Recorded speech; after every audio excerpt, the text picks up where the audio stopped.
Ежегодно 8 июля в России отмечается День семьи, любви и верности. По традиции в этот праздник якутские энергетики проводят творческий конкурс «Папа, мама, я. Счастливая семья». В нем принимают участие работники Якутскэнерго. Подробности в нашем следующем материале. Творческий конкурс семей проводится компанией «Якутскэнерго» не в первый раз.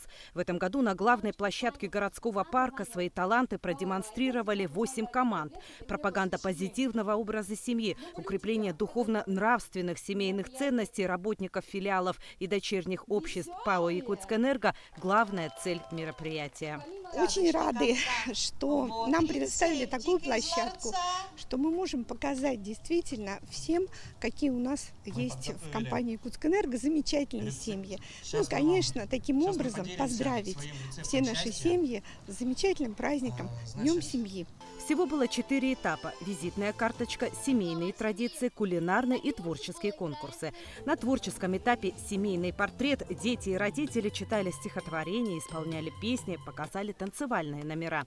Семья Березкиных впервые участвует в подобном конкурсе. Вместе Анастасия и Виталий 14 лет. Воспитывают 2 детей. У них свой секрет счастливой семейной жизни.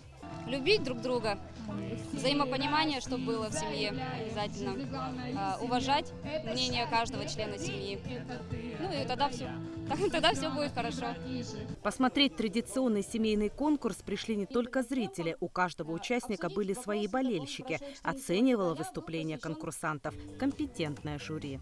Никто не останется в обиде, потому что самое главное – это то, что люди здесь показывают себя, показывают свои дружные, замечательные семьи и рассказывают всем, как на самом деле нужно жить в семье, дружить в семье, как относиться к своим детям. Все победители и призеры были награждены подарками. В этот день ни один из конкурсантов не остался без поощрения. Но, по словам участников, самое главное их достижение – это семья. Людмила Басыгысова, Александр Князев. Вести, Якутск.